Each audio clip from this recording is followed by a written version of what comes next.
أعوذ بالله من الشيطان الرجيم.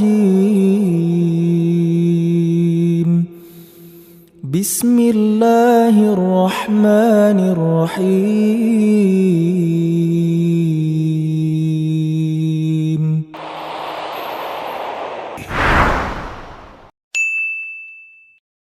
الرحمن علم القرآن خلق الإنسان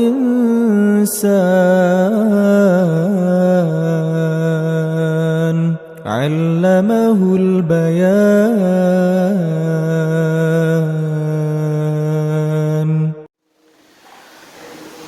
Bismillahirrahmanirrahim. Assalamualaikum warahmatullahi wabarakatuh. Alhamdulillahirabbil alamin wassalatu wassalamu ala asyrafil anbiya'i wal mursalin nabiyyina Muhammadin wa ala alihi wa ashabihi ajma'in. Asyhadu an la ilaha illallah wahdahu la syarika lah wa asyhadu anna Muhammadan 'abduhu wa rasuluh la nabiyya wa la rasula ba'dah. Ya ayyuhalladzina amanu taqullaha haqqa tuqatih wa la tamutunna illa wa antum muslimun. Ya ayyuhan nasu taqu rabbakum alladzi khalaqakum min nafsin wahidah wa khalaqa minha zawjaha wa batha minhuma rijalan katsiran wa nisaa'a wattaqullaha alladzi tasaaluna bihi wal arham innallaha kana 'alaykum raqiba. Ya ayyuhalladzina amanu taqullaha wa qulu qawlan sadida yuslih lakum a'malakum wa yaghfir lakum dhunubakum wa man yuti'illaha wa rasulahu faqad faza fawzan 'azima. Allahumma shalli ala nabiyyina Muhammadin wa ala alihi wa ashabihi wa man sara ala nahjihi wa ihtada bihadihi wastanna bisunnatihi ila yaumiddin. Amma ba'du, puji dan syukur marilah kita panjatkan kehadirat Allah Subhanahu wa taala atas limpahan rahmat serta karunia-Nya. Alhamdulillah, pada malam hari ini kita dipertemukan kembali di tempat yang sangat mulia dalam rangka mempelajari ayat-ayat serta hadis-hadis Rasulullah sallallahu alaihi wasallam. Kita berdoa kepada Allah Subhanahu wa taala, mudah-mudahan malam hari ini kita diberikan oleh Allah ilmu yang bermanfaat. Salawat dan salam semoga terlimpahkan pada junjungan kita Nabi besar Muhammad sallallahu alaihi wasallam. Tak lupa kepada seluruh istri-istri beliau, seluruh putra-putri beliau, para sahabat, para tabi'in, tabi'ut tabi'in, dan insyaallah kepada kita semua yang senantiasa berusaha mengikuti sunnah-sunnahnya Rasulullah sallallahu alaihi wasallam ila yaumiddin. Hadirin bapak-bapak, ibu-ibu yang dimuliakan Allah Subhanahu wa taala.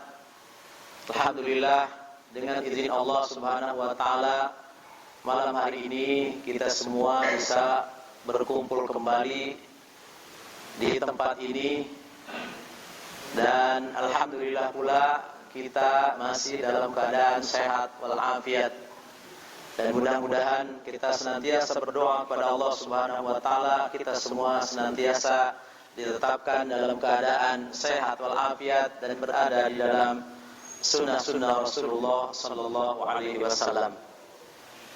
Insyaallah kajian pada malam hari ini seperti yang sudah saya sampaikan, yaitu tentang adab memuliakan tamu.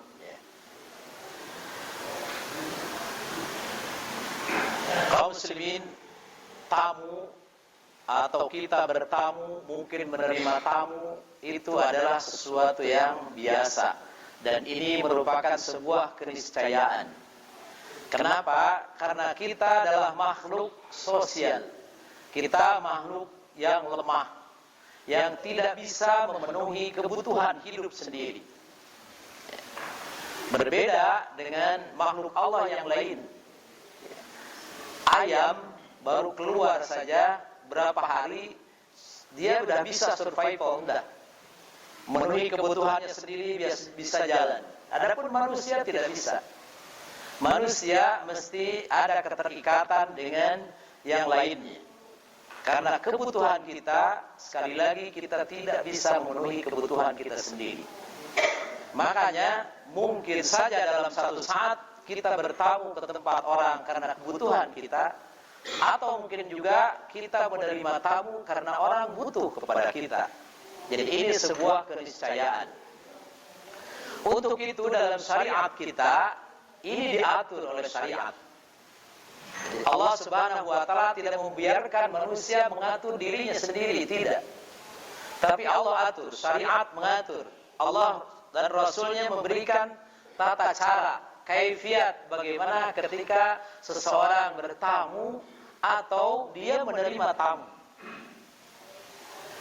Kalau kita perhatikan di dalam ayat Al-Quran, terutama dalam surat Adz-Dzariyat, kemudian surat Hud, Allah Subhanahu wa taala menjelaskan bagaimana Nabi Ibrahim alaihissalam ketika beliau menerima tetamu.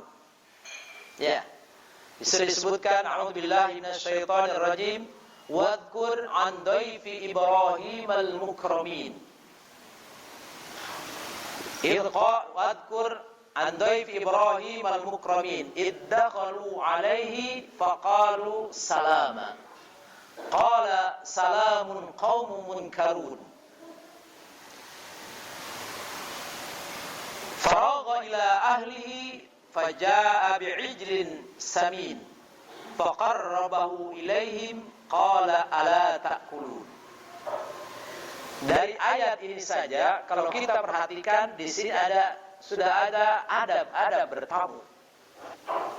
Ya. Kita lihat, iddakhalu alaihi faqalu salama. Jadi ketika malaikat datang, disebutkan Imam Ibnu Katsir menyebutkan yang datang malaikat itu kepada Nabi Ibrahim berapa orang? Kalau Ibnu Katsir menyebut 4 orang, ya. Yang pertama malaikat Jibril, yang kedua Israfil, ketiga Israil, keempat Rafail. Beliau menyebutkan 4 tamu yang datang. Dan malaikat ini menyerupakan seseorang yang tampan, ganteng, masya Allah. Datang kepada Nabi Ibrahim alaihissalam. Sebetulnya kebutuhan beliau kepada Nabi Ibrahim hanya mampir saja.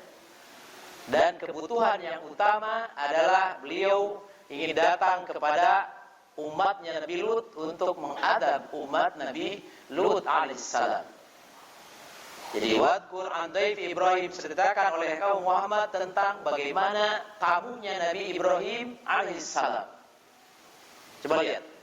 Iddakhalu alaihi faqalu salama. Ketika mereka masuk ke rumahnya Ibrahim alaihissalam, apa yang diucapkan? Salam. Dia mengucapkan salam tentu saja. Ya, tidak selonong boy, tidak begitu masuk saja tidak. Tetapi beliau ucapkan salam. Kemudian lihat bagaimana tuan rumahnya. Qala salamun qaumun munkarun. Tuan rumah juga menjawab salam. Jadi adab yang pertama ketika seseorang ingin mengunjungi rumah seseorang, maka hendaklah mengucapkan salam. Kalau kita lihat ayat-ayat yang lain, ya ayyuhalladzina amanu la tadkhulu buyutan ghairu buyutikum hatta tasta'nisu wa tusallimu ala ahliha. Nah, dalam ayat lain Allah SWT berfirman, wahai orang-orang beriman, janganlah kalian masuk buyutan ghairu buyutikum pada salah satu rumah yang bukan rumah kalian, hatta tasta'nisu, sampai minta izin terlebih dahulu. Jadi sebetulnya yang lebih tepat ketika kita ingin bertamu, maka terlebih dahulu minta izin. Perjanjian dulu, bikin komitmen kapan saya bisa bertamu. Itu yang lebih baik. Jadi minta izin terlebih dahulu. Hari ini qadarullah, ya masya Allah, Allah sudah mudahkan itu dengan apa? Dengan gadget kita, dengan HP kita. Kalau kita punya nomornya, tinggal telepon atau di WA atau SMS misalkan. Bisakah saya berkunjung ke rumah antum? Ya, nanti dia ngasih Misalkan, taib, boleh hari ini jam segini. Karena Masya Allah, ya, sebagian orang ada yang sibuk. Dan memang para sahabat dulu, Masya Allah, kata Hasan al-Basri, saya tidak pernah menemukan orang yang lebih pelit ketimbang waktunya daripada dinarnya. Sahabat dulu mereka dinarnya tidak seakan-akan tidak berarti buat mereka, tapi waktunya luar biasa. Ya, waktu beliau itu luar biasa. Kata Hasan al-Basri, saya tidak menemukan orang yang begitu menghargai waktunya ketimbang para sahabat dulu. Kita hari ini, Masya Allah, waktu itu berlalu begitu saja. Para sahabat tidak. Ya, sering saya sampaikan, mereka mesti belajar. Dia kan mu'alaf ya. Para sahabat itu mu'alaf, baru masuk Islam. Mu'alaf semua lah gitu ya. Baru masuk Islam. Kemudian dia mesti ngajarin keluarganya. Tidak hanya itu, dia mesti mencari ma'isyah, kehidupan buat diri dan keluarganya. Dia juga kadang-kadang mesti berperang di jalan Nabi sallallahu alaihi wasallam. Maka Allah Subhanahu wa taala mengajarkan, ketika kita ingin berkunjung, maka hendaklah terlebih dahulu bikin komitmen, bikin perjanjian.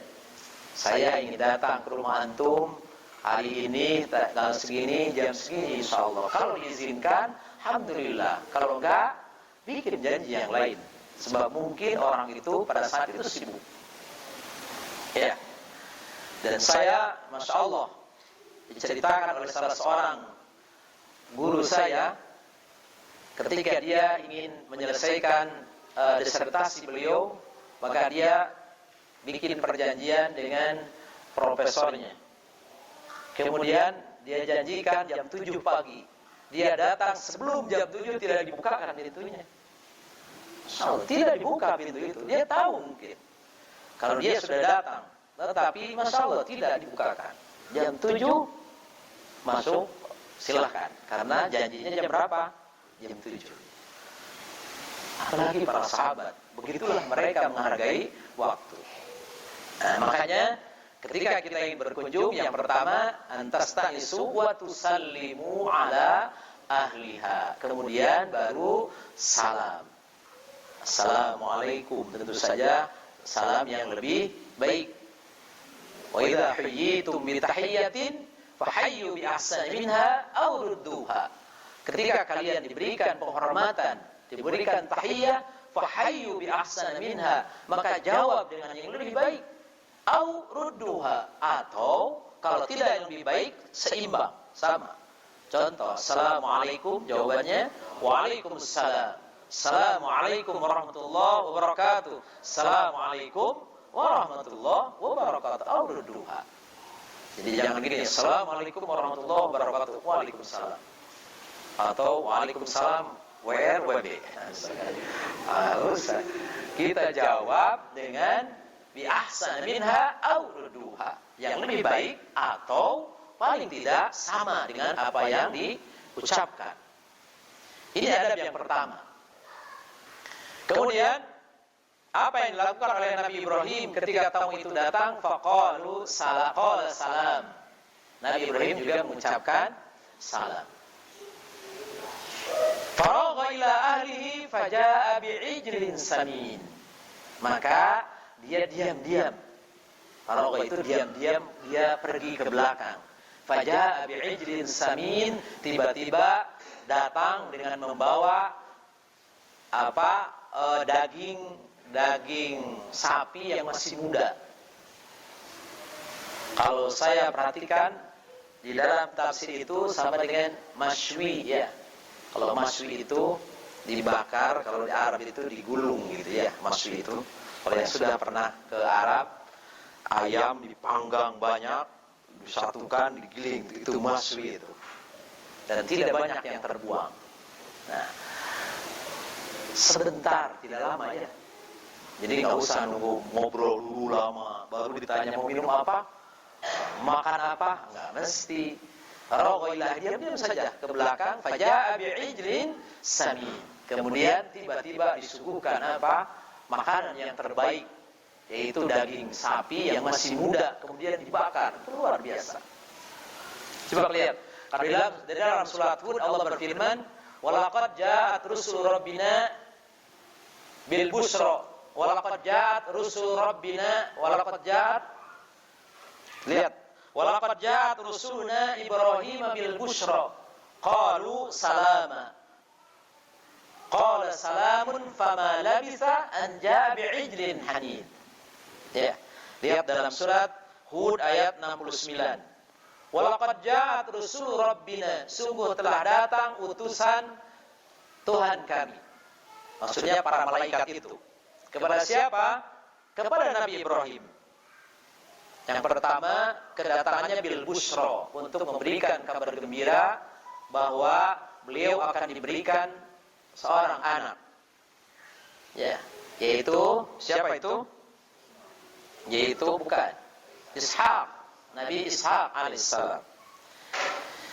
Kemudian qala salam, sama seperti yang tadi mengucapkan salam. Fama labisa, tidak tinggal diam, tidak lama, sebentar saja. Anja bi'ijlin hanid. Kalau di sini disebutkan hanid, ya, yaitu daging sapi yang masih muda dibakar. Kalau dalam surat Ibrahim disebutkan faja'a bi'ijlin samin, yang gemuk, ya, yang bagus sapinya. Jadi tidak dipilih sapi yang paling jelek, enggak. Jika ada tamu, justru diberikan yang paling bagus, bi'ijlin samin, kemudian bi'ijlin hanid. Lantas dibiarkankah begitu saja? Enggak. Faqarrabahu ilaihim. Jadi tidak begitu langsung disimpan saja, silakan. Tidak. Apa yang dilakukan? Faqarrabahu ilaihim, didekatkan makanan itu.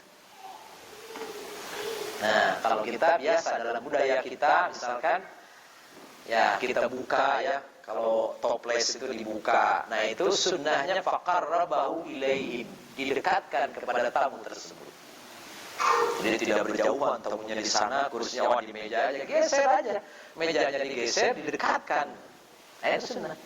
Itu yang dilakukan oleh Nabi Ibrahim alaihissalam. Faqarrabu ilaihim, qala ala ta'kulun. Nah, ini masya Allah, dari ayat ini kita melihat bagaimana adab bertamu, bagaimana adab menerima tamu. Ya. Nah, kita kaum muslimin ma'asyarul ikhwah, apalagi di zaman kita, tamu kita masya Allah, ya, tamu itu ada kepentingannya lain-lain dan sering kita ketamuan. Kita mesti yakin bahwa ini tamu ini adalah takdir dari Allah Subhanahu wa taala kepada kita. Dan ini kesempatan buat kita untuk menambah pahala. Ya. Nah, nanti kita akan bacakan beberapa hadis Nabi sallallahu alaihi wasallam, di antaranya riwayat Abu Hurairah radhiyallahu anhu. Ini diriwayatkan oleh Imam Bukhari dan Muslim dari sahabat Abu Hurairah radhiyallahu anhu. Anna Nabi sallallahu alaihi wasallam, bahwa Nabi sallallahu alaihi wasallam bersabda, "Man kana yu'minu billahi wal yawmil akhir falyukrim dhaifah." Siapa orang yang beriman kepada Allah dan hari akhir, maka hendaklah dia memuliakan tamunya. Jadi memuliakan tamu ini adalah indikator seseorang tentang keimanan dia. Jadi bagaimana dia menservis tamunya, itulah sesungguhnya iman dia. Kepada siapa? Iman kepada Allah dan iman kepada hari akhir.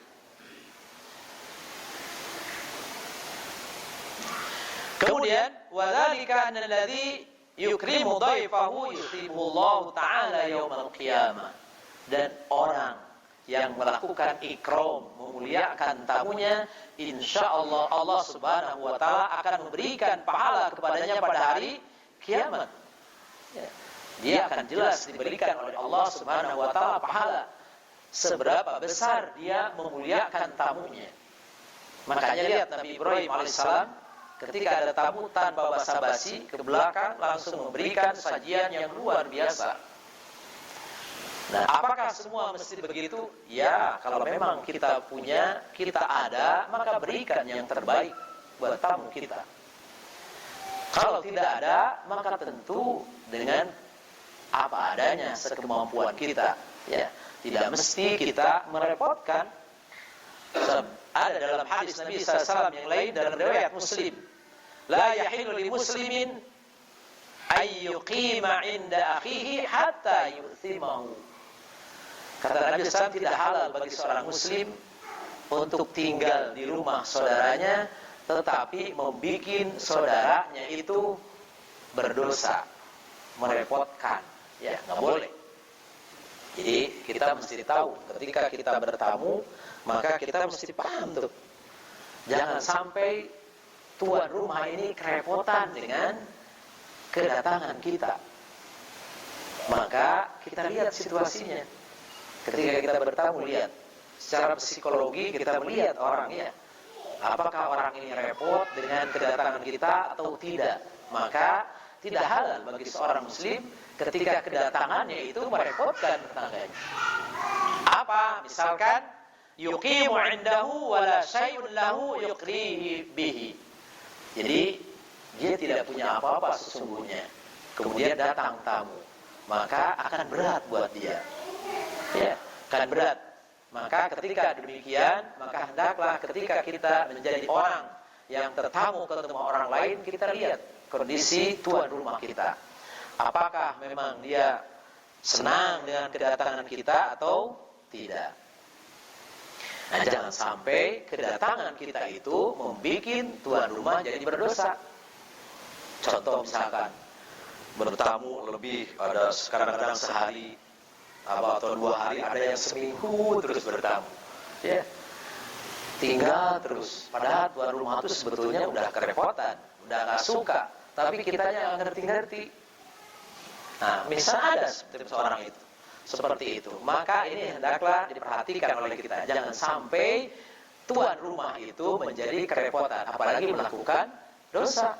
Apa itu? Misalkan ghibah. Ini tamu ini kok nggak tahu diri, ya, udah dikasih apa? Dikasih body language istilahnya kalau sekarang gitu, ya, ngasih bodian. Ini macam orang Sunda mah tengah ngerti. Nah, nggak boleh seperti itu. Maka hendaklah kita perhatikan. Dalam hadis yang lain, Nabi SAW mengatakan, laula Rasulullah sallallahu alaihi wasallam lam yanhana 'anil takallub la natakallafna. Kalaulah, kata para sahabat, Nabi SAW tidak melarang kami untuk memaksakan, tentu kami akan memaksakan ketika kedatangan tamu. Artinya apa? Bahwa kita ketika kedatangan tamu nggak boleh memaksakan, ya, dipaksakan sampai istilah orang Sunda itu anyuk ngahutang. Ada tamu sampai anyuk ngahutang. Enggak demikian. Makanya lihat Aisyah radhiyallahu anha ummul mukminin, ketika ada seorang ibu membawa 2 anaknya berkunjung ke rumah Aisyah. Aisyah tidak punya apa-apa kecuali sebutir kurma. Maka apa yang dia berikan? Sebutir kurma aja diberikan sama Aisyah, ya. Jadi tidak nyari kemana-mana kemudian mereka, tidak. Dia kasihkan sebutir kurma tersebut kepada seorang ibu. Kemudian ketika mau dimakan, anaknya mau dipotong sama si ibu itu, dibagi berdua kurmanya tersebut. Nah, ini artinya apa? Bahwa ketika, ya, kita tidak punya apa-apa, misalkan tidak punya yang bagus untuk tamu, maka seadanya saja.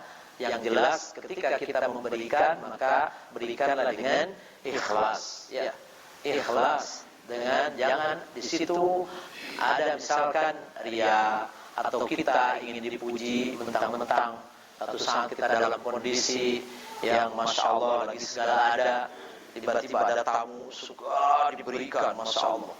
Nah, ini juga tidak, ya, tetapi tentu saja yang sederhana dan dasarkan ikhlas semata-mata karena Allah Subhanahu wa taala. Baik, itu kalau kita punya. Gimana kalau kondisi sama sekali kita lagi nggak ada? Maka sesuaikan dengan kondisi kita, ya. Tetap kita kewajiban kita menghargai tamu kita. Dengan apa?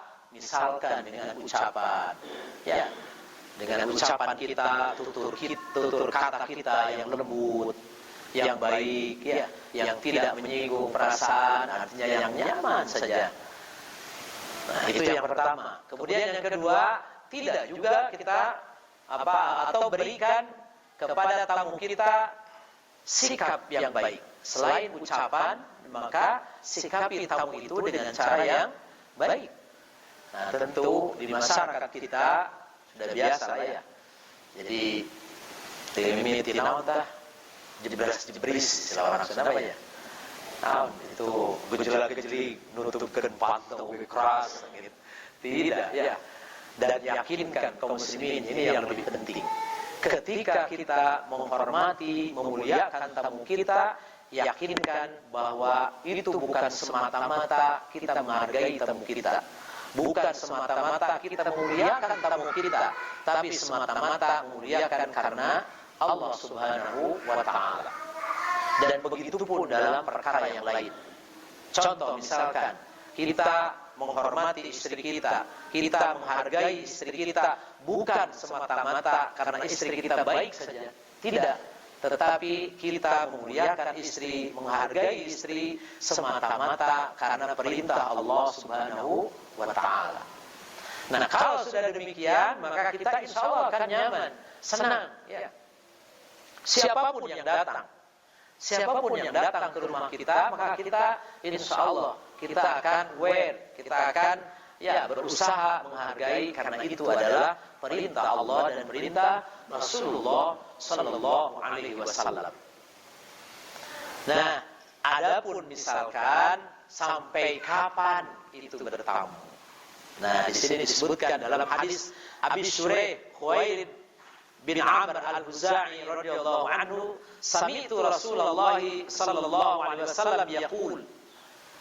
Dia mendengar Rasulullah sallallahu bersabda, "Man kana yu'minu billahi wal yawmil akhir falyukrim dhaifahu jaizatahu." Ditambah, siapa orang yang beriman kepada Allah dan hari akhir, hendaklah dia memuliakan tamunya. Kemudian jaizatahu. Para sahabat bertanya, "Qalu ya Rasulullah, wa ma jaizatu ya Rasul?" Apa yang dimaksud jaizah itu ya Rasul? Qala yaumuhu wa lailatuhu. Kata Nabi, harinya maksudnya siangnya dan malamnya. Jadi qadarullah, misalkan kalau orang datang ke rumah kita, mungkin kebutuhannya banyak, ya, kebutuhannya banyak sehingga butuh waktu yang banyak. Akhirnya dari siang sampai juga ke malamnya. Maka malamnya pun itu tanggung jawab kita. Jadi tidak hanya siangnya, maka bermalamnya pun itu kewajiban kita. Kalau misalkan Allah berikan rezeki kita punya kamar yang banyak, kemudian tidak ada ikhtilat misalkan di rumah kita, kita berikan misalkan kamar dia untuk tamu tersebut. Berikan dia kamar tempat tinggal yang layak. Kalau mesti dia nginap di rumah kita. Tetapi tentu saja kita melihat bagaimana jangan sampai ada ikhtilat di rumah kita. Itu yang pertama. Kalau tidak ada, maka sampaikan dengan tegas, dengan jelas, dengan lugas, ya, bahwa misalkan sudah datang malam, kemudian tiba-tiba dia belum bisa pergi karena kebutuhannya, maka sampaikan. Kalau kita cuma punya rumah satu kamar, sampaikan yang sesungguhnya bahwa kita tidak punya tempat untuk nginap misalkan. Maka antum boleh nginap, tetapi mungkin di masjid, ya. Atau mungkin kalau kita punya rezeki, berikan uang untuk apa? Untuk nginap di mana? Mungkin di hotel, mungkin di mana? Mungkin ya di tempat-tempat penginapan. Kalau memang mesti menginap. Tetapi kalau di rumah kita ada, kasih dia dengan cara yang baik, ya. Tetapi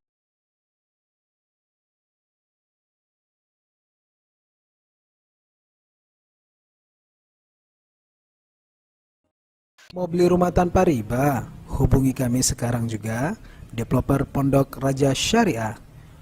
Hunian syariah bernuansa Islami untuk keluarga madani.